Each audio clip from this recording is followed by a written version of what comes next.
विश्व युवा कौशल दिवस पर सभी युवा साथियों को बहुत बहुत शुभकामनाएं।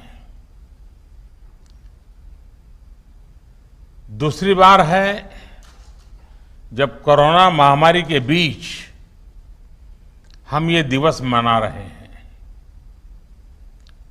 इस वैश्विक महामारी की चुनौतियों ने वर्ल्ड यूथ स्किल डे की अहमियत को कई गुना बढ़ा दिया है। एक और बात जो महत्वपूर्ण है वो ये कि हम इस समय अपनी आजादी के 75 वर्ष का पर्व मना रहे हैं। 21वीं सदी में पैदा हुए आज के युवा भारत की विकास यात्रा को आजादी के 100 वर्ष तक आगे बढ़ाने वाले हैं। इसलिए नई पीढ़ी के युवाओं का स्किल डेवलपमेंट एक राष्ट्रीय जरूरत है। आत्मनिर्भर भारत का बहुत बड़ा आधार है। बीते 6 वर्षों में जो आधार बना, जो नए संस्थान बने, उसकी पूरी ताकत जोड़कर हमें नए सिरे से स्किल इंडिया मिशन को गति देनी ही है। साथियों, जब कोई समाज स्किल को महत्व देता है तो समाज की अपस्किलिंग भी होती है, उन्नति भी होती है। दुनिया इस बात को बखूबी जानती भी है, लेकिन भारत की सोच इससे भी 2 कदम आगे की रही है। हमारे पूर्वजों ने स्किल्स को महत्व देने के साथ ही उन्होंने इसे सेलिब्रेट किया, स्किल्स को समाज के उल्लास का हिस्सा बना दिया। आप देखिए, हम विजयादशमी को शस्त्र पूजन करते हैं, अक्षय तृतीया को किसान फसल की कृषि यंत्रों की पूजा करते हैं, भगवान विश्वकर्मा की पूजा तो हमारे देश में हर स्किल, हर शिल्प से जुड़े लोगों के लिए बहुत बड़ा पर्व रहा है। हमारे यहां शास्त्रों में निर्देश दिया गया है, विवाह दिशु यज्ञशु गृह आराम विधायके सर्व कर्मसु संपूज्यो विश्वकर्मा इति श्रुतम। अर्थात विवाह हो, गृह प्रवेश हो या कोई और यज्ञ कार्य, सामाजिक कार्य हो, इसमें भगवान विश्वकर्मा की पूजा, उनका सम्मान जरूर किया जाना चाहिए। विश्वकर्मा की पूजा यानी समाज जीवन में अलग अलग रचनात्मक कार्य करने वाले हमारे विश्वकर्माओं का सम्मान, स्किल का सम्मान। लकड़ी के कारीगर, मेटल्स का काम करने वाले, सफाई कर्मी, बगीचे की सुंदरता बढ़ाने वाले माली, मिट्टी के बर्तन बनाने वाले कुम्हार, हाथ से कपड़ा बुनने वाले बुनकर साथी, ऐसे कितने ही लोग हैं जिन्हें हमारी परंपरा ने विशेष सम्मान दिया है। महाभारत के भी एक श्लोक में कहा गया है, विश्वकर्मा नमस्तेस्तु विश्वात्मा विश्व संभव। अर्थात जिनके कारण विश्व में सब कुछ संभव होता है, उस विश्वकर्मा को नमस्कार है। विश्वकर्मा को विश्वकर्मा कहा ही इसलिए जाता है क्योंकि उनके काम के बिना स्किल्स के बिना समाज का अस्तित्व ही असंभव है। लेकिन दुर्भाग्य से गुलामी के लंबे कालखंड में स्किल डेवलपमेंट की व्यवस्था हमारे सोशल सिस्टम में, हमारे एजुकेशन सिस्टम में धीरे धीरे कमजोर पड़ती गई। साथियों, एजुकेशन अगर हमें ये जानकारी देती है कि हमें क्या करना है, तो स्किल हमें सिखाती है कि वो काम वास्तविक स्वरूप में कैसे होगा।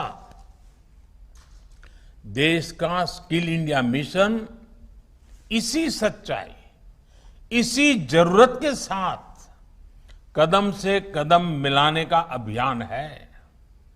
मुझे खुशी है कि प्रधानमंत्री कौशल विकास योजना के माध्यम से अब तक 1.25 करोड़ से अधिक युवाओं को ट्रेनिंग दी जा चुकी है। साथियों, मैं एक और वाक्य के बारे में आपको बताना चाहता हूं। एक बार स्किल डेवलपमेंट को लेकर काम कर रहे कुछ अफसर मुझे मिले। मैंने उनसे कहा कि आप इस दिशा में इतना काम कर रहे हैं, क्यों ना आप ऐसे स्किल्स की एक लिस्ट बनाइए जिनकी हम अपने जीवन में सेवाएं लेते हैं। आपको हैरानी होगी, जब उन्होंने सरसरी नजर से लिस्टिंग की तो ऐसी 900 से ज्यादा स्किल निकली जिनकी हमें अपनी आवश्यकताओं के लिए जरूरत होती है। आप अंदाजा लगा सकते हैं कि स्किल डेवलपमेंट का काम कितना बड़ा है। आज ये जरूरी है कि लर्निंग आपकी अर्निंग के साथ ही रुके नहीं। आज दुनिया में स्किल्स की इतनी डिमांड है कि जो स्किल होगा वही ग्रो करेगा। ये बात व्यक्तियों पर भी लागू होती है और देश पर भी लागू होती है। दुनिया के लिए एक स्मार्ट और skilled man power solutions Bharat दे सके, ये हमारे नौजवानों की स्किलिंग स्ट्रेटजी के मूल में होना चाहिए। इसको देखते हुए ग्लोबल स्किल गैप की मैपिंग जो कि की जा रही है, वो प्रशंसनीय कदम है। इसलिए हमारे युवाओं के लिए स्किलिंग, रीस्किलिंग और अपस्किलिंग का मिशन अनवरत चलते रहना चाहिए। बड़े बड़े एक्सपर्ट्स आज अनुमान लगा रहे हैं कि जिस तरह तेजी से टेक्नोलॉजी बदल रही है, आने वाले 3-4 वर्षों में बहुत बड़ी संख्या में लोगों को रीस्किलिंग की जरूरत पड़ेगी। इसके लिए भी हमें देश को तैयार करना होगा। और कोरोना काल में ही हम सबने स्किल्स और स्किल्ड वर्कफोर्स की अहमियत को बहुत करीब से देखा है, महसूस किया है। देश कोरोना से इतनी प्रभावी लड़ाई लड़ सका तो इसमें भी हमारी स्किल्ड वर्कफोर्स का बहुत बड़ा योगदान है। साथियों, बाबा साहब आंबेडकर ने युवाओं की, कमजोर वर्ग की स्किलिंग पर बहुत जोर दिया था। आज स्किल्ड इंडिया के जरिए देश बाबा साहब के इस दूरदर्शी स्वप्न को पूरा करने के लिए भरसक प्रयास कर रहा है।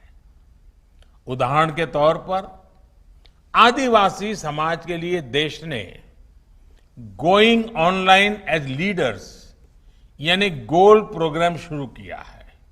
ये प्रोग्राम पारंपरिक स्किल के क्षेत्रों जैसे कि आर्ट हो, कल्चर हो, हैंडीक्राफ्ट हो, टेक्सटाइल हो, इनमें आदिवासी भाई बहनों की डिजिटल लिटरेसी और स्किल में मदद करेगा, उनमें एंटरप्रेन्योरशिप डेवलप करेगा। इसी तरह वनधन योजना की भी आज आदिवासी समाज को नए अवसरों से जोड़ने का एक प्रभावी माध्यम बन रही है। हमें आने वाले समय में इस तरह के अभियानों को और ज्यादा व्यापक बनाना है। स्किल के जरिए खुद को और देश को आत्मनिर्भर बनाना है। इन्हीं शुभकामनाओं के साथ आप सभी का बहुत बहुत धन्यवाद।